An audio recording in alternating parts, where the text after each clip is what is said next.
चंदनपुर में एक परिवार रहता था। परिवार में मुन्नू और मुन्नू के माता पिता रहते थे।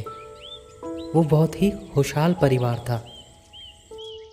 मुन्नू के माता पिता मुन्नू की पढ़ाई को लेकर कुछ परेशान रहा करते थे, क्योंकि वो परीक्षा में या तो फेल हो जाया करता था या फिर अंक कम लाता था।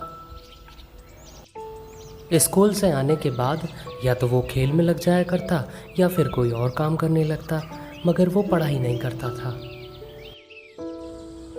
उसका मन पढ़ाई में कम और खेल में ज़्यादा होता था। मुन्नू को रोज़ जगाना पड़ता था, क्योंकि वह स्कूल जाने से भी कतराता था। उसकी मम्मी उसे रोज़ तैयार करके स्कूल भेजा करती थी। स्कूल से आने के बाद वह कपड़े बदलकर खेल में लग जाया करता था और शाम तक कुछ ना कुछ करता रहता था, मगर पढ़ाई नहीं करता था। एक बार मुन्नू ने अपने किसी दोस्त पर एक साइकिल देखी और बोला, मैं भी अपने पापा से बोलकर नई साइकिल लूँगा, मुझे भी नई साइकिल चलानी है। ये सोचकर वो शाम को घर लौटा, पर अभी भी उसके दिमाग में वही साइकिल घूम रही थी और वो सही समय का इंतज़ार कर रहा था कि जब वो अपने पापा से साइकिल के लिए बोल पाए।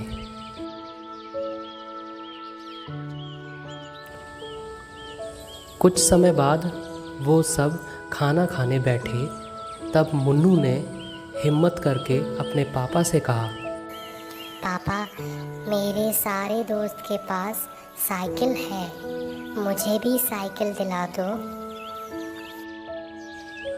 पापा ने सोचकर कहा, बेटा, तुम्हें साइकिल तो मैं दिला दूंगा, पर तुम्हें इस बार 10वीं कक्षा में अच्छे नंबरों से पास होना पड़ेगा।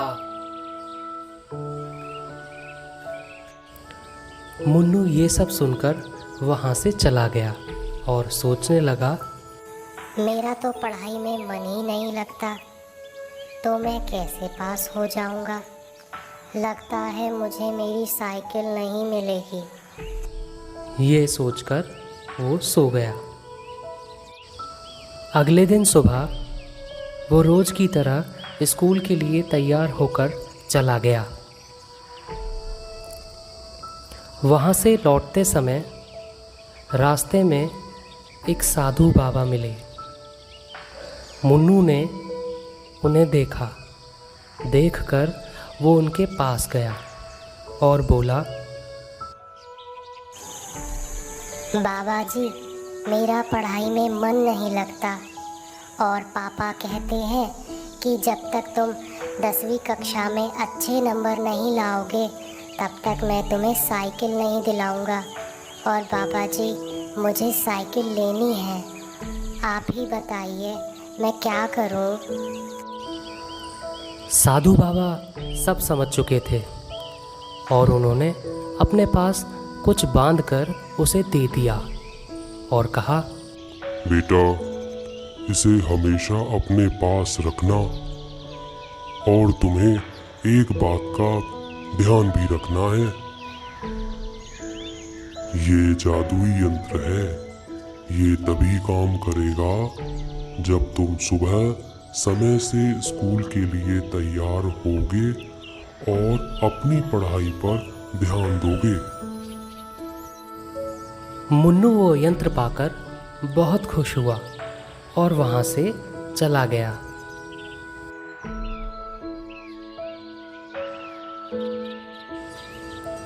अब मुन्नू सुबह जल्दी उठने लगा और वो समय से तैयार होकर अपने स्कूल के लिए चला गया। और स्कूल से लौटने के बाद भी वो खेलने ना जाकर अपने स्कूल का काम करने लगा और पढ़ने लगा। ऐसा करते करते उसे पूरा समय हो गया और परीक्षा नज़दीक आने लगी। अब वो परीक्षा के लिए तैयार था। अब वो परीक्षा हॉल में बैठा और उसने परीक्षा दी। कुछ समय बाद परीक्षा का परिणाम आया और जब मुन्नू ने परीक्षा का परिणाम देखा तो वो उसमें प्रथम स्तर से पास हो गया था। उसके बाद मुन्नू के पापा ने मुन्नू को एक नई साइकिल दिलाई और मुन्नू खुशी से नाचने लगा।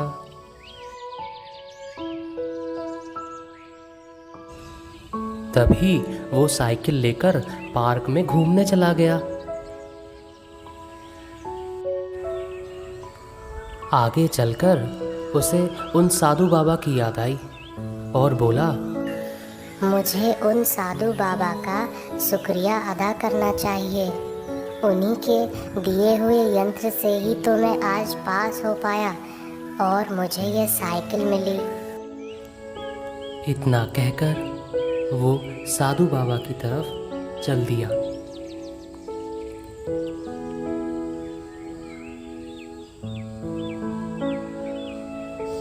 पास पहुंचकर उसने बाबा के पैर छुए और बोला, बाबा जी, आपके उस यंत्र ने काम कर दिया और मैं पास हो गया। ये सब आपके उस दिए हुए यंत्र का जादू है जो मैं पास हो गया, वरना शायद मैं कभी पास ही नहीं हो पाता और ना ही मुझे ये साइकिल मिलती। आपका बहुत बहुत शुक्रिया बाबा जी। मुन्नू की बात सुनकर बाबा बोले, नहीं बेटा, इसमें मेरा या मेरे उस यंत्र का कोई भाग नहीं है। मैंने तो तुम्हें जो दिया था वो कोई यंत्र नहीं बल्कि एक कपड़े में बांधा हुआ एक मामूली पत्थर था। इतना सुनकर मुन्नू बोला, बाबा जी, अगर वो कोई जादुई यंत्र नहीं था तो आपने ऐसा क्यों किया और फिर मैं पास कैसे हुआ? फिर बाबा जी ने जवाब दिया,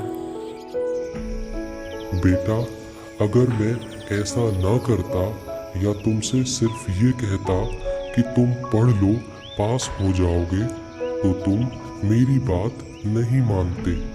इसलिए मैंने एक मामूली पत्थर को जादुई यंत्र बताकर तुमसे कहा कि ये तभी काम करेगा जब तुम पढ़ोगे और समय से स्कूल जाओगे। बेटा, अगर हमें किसी भी परीक्षा में पास होना है तो हमें कड़ी मेहनत ही करनी पड़ती है। इसमें कोई आसान रास्ता नहीं होता और अगर कोई आसान रास्ता होता है तो वो सिर्फ एक धोखा होता है। बाबा की सारी बात सुनकर मुन्नू समझ गया था कि मेहनत का कोई शॉर्टकट नहीं होता। तो इससे हमें क्या सीख मिलती है? हमें कुछ भी पाने के लिए मेहनत करनी चाहिए। हमें कोई जादुई यंत्र या जादुई छड़ी कभी काम नहीं आएगी, क्योंकि सफलता का कोई शॉर्टकट नहीं होता।